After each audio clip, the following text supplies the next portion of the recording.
অনেক চিন্তা ভাবনা করে ডিসিশন নেন।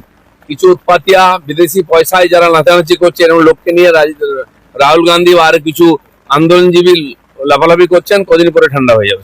বাংলার রাজনীতিতে বিতর্ক আর দিলীপ ঘোষ যেন সমর্থক শব্দ। নিজের সোজাসাপটা এবং ঠোঁটকাটা স্বভাবের জন্য তিনি প্রায়শই সংবাদ শিরোনামে থাকেন। কিন্তু এবার তিনি এমন এক মন্তব্য করে বসেছেন যা নিয়ে তোলপাড় শুরু হয়েছে গোটা রাজ্য তথা দেশের রাজনৈতিক মহলে। এবার তার নিশানায় কোনো বিরোধী রাজনৈতিক দল নয়, সরাসরি দেশের এবং রাজ্যের সাধারণ আন্দোলনকারী ছাত্রছাত্রীরা। সম্প্রতি একটি সভায় দাঁড়িয়ে তিনি প্রতিবাদী শিক্ষার্থীদের বিদেশের দালাল এবং বিদেশি লোকেদের পুতুল বলে কটাক্ষ করেছেন। কিন্তু হঠাৎ কেন এত চটে গেলেন প্রবীণ এই বিজেপি নেতা? কী এমন ঘটেছিল যার জন্য ছাত্র সমাজকে এই ভাষায় আক্রমণ করলেন তিনি? আজকের ভিডিওতে আমরা এই পুরো ঘটনার প্রেক্ষাপট এবং এর পেছনে আসল বিতর্কটি বিস্তারিত আলোচনা করব। সম্পূর্ণ তথ্য জানতে ভিডিওটি একদম শেষ পর্যন্ত দেখুন। যারা ভাবছেন যে বাংলাদেশ বা নেপাল বা শ্রীলঙ্কার মতো একটা উৎপাত তৈরি করবেন, ভুলে যাবেন না এটা ভারতবর্ষ। এখানকার মানুষ অনেক চিন্তা ভাবনা করে ডিসিশন নেন। কিছু উৎপাতিয়া বিদেশি পয়সায় যারা নাচানাচি করছে এরকম লোককে নিয়ে রাহুল গান্ধী আর কিছু আন্দোলনজীবী লাফালাফি করছেন, কদিন পরে ঠান্ডা হয়ে যাবে। किसी के पापा का देश नहीं है, किसी के बाप का देश नहीं है कि कोई किसी को पाकिस्तान या बांग्लादेश भेजे। ठीक है, जो लोग यहाँ पर रह रहे हैं, जिन लोगों ने यहाँ के लिए कुर्बानी दी है, जिन लोगों को ने यहाँ के लिए शहादत दी है, ये देश जितना हिंदुओं का है उतना मुसलमानों का है, उतना ही दलितों का है, उतना सिखों का, ईसाइयों का है। ये अमित शाह डकैत, अमित शाह चोर, मोदी चोर, गुंडे, हत्यारों ने नौजवानों डरना मत। मैं आर्मी से रिटायर हूँ, 61 साल का हो गया। इनकी हरामखोरों की ऐसी तैसी कर देंगे। एक बंदूक आ गई है हम आतंकवादियों पे चलाने के लिए। ये देखिए सरकार कितनी डरी हुई है। ये सरकार बंदूक ला चुकी है, अब हम आतंकवादियों को मारेगी। ये जितने आतंकवादी हैं सर कब मारेंगे? अभी আমাদের ছাত্র সমাজ রসাতলে চলে যায়, আমাদের ছাত্র সমাজের পুরো লাইফ নষ্ট হয়ে যায়, তাতে প্রতিবাদীরা পুরো চুপ।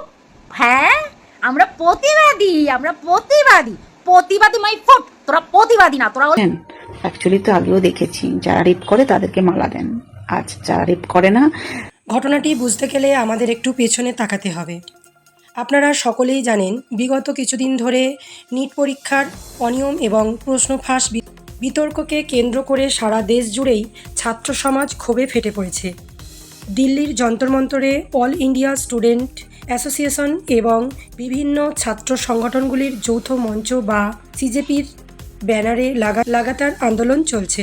শিক্ষার্থীদের মূল দাবি কেন্দ্রীয় শিক্ষামন্ত্রীর পদত্যাগ এবং এই গোটা দুর্নীতি প্রক্রিয়ার একটি স্বচ্ছ ও নিরপেক্ষ তদন্ত। এই আন্দোলনকে সমর্থন জানিয়েছেন বাংলার বহু বিশিষ্ট সাংস্কৃতিক ব্যক্তিত্ব ও বুদ্ধিজীবীরাও। ঠিক এই উত্তপ্ত পরিস্থিতির মাঝেই সংবাদ মাধ্যমের মুখোমুখি হয়ে বিজেপি নেতা দিলীপ ঘোষ এই আন্দোলন এবং আন্দোলনকারীদের উদ্দেশ্যে নিয়ে এক চরম বিতর্কিত মন্তব্য করে বসেন। ভিডিও ক্লিপটি আপনারা শুনলেন। দিলীপ ঘোষের দাবি এই ছাত্র আন্দোলনগুলো নাকি স্বাভাবিক বা স্বতঃস্ফূর্ত নয়। ওনার মতে কিছু পেশাদার বিদেশি শক্তি পর্দার আড়াল থেকে এই তরুণ প্রজন্মকে পুতুলের মতো নাচাচ্ছে এবং ভারতের পরিস্থিতিও বাংলাদেশ বা নেপালের মতো করার একটা চক্রান্ত চলছে। স্বাভাবিকভাবেই ওনার এই মন্তব্য সামনে আসার পর থেকেই রাজ্য রাজনীতিতে তীব্র প্রতিক্রিয়া তৈরি হয়েছে।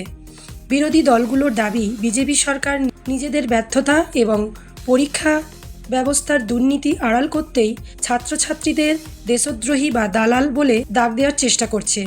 অন্যদিকে সাধারণ শিক্ষার্থীদের একাংশের বক্তব্য, যখনই ছাত্র সমাজ নিজেদের অধিকারের দাবিতে রাস্তায় নামে তখনই কেন তাদের গায়ে কোনো না কোনো রাজনৈতিক তকমা সেঁটে দেওয়া হয়।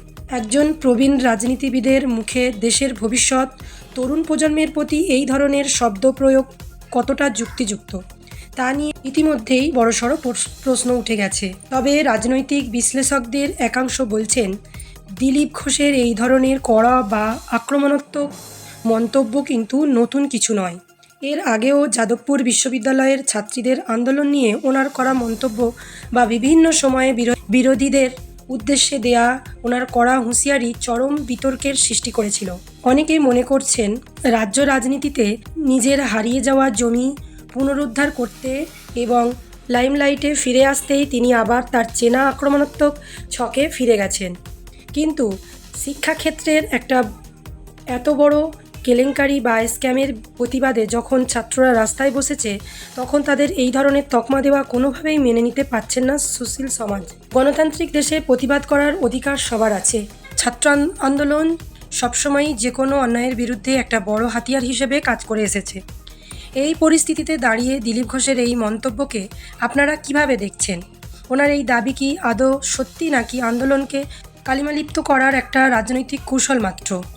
আপনাদের মূল্যবান মতামত নিচে কমেন্ট বক্সে অবশ্যই লিখে জানান। আমরা প্রতিটা কমেন্ট পড়ার চেষ্টা করব। ভিডিওটি ভালো লাগলে এবং তথ্যপূর্ণ মনে হলে একটি লাইক করুন, বন্ধুদের সাথে প্রচুর শেয়ার করুন।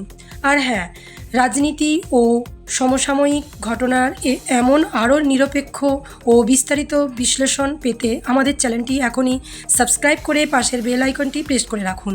দেখা হচ্ছে পরের ভিডিওতে। ধন্যবাদ। জয় হিন্দ।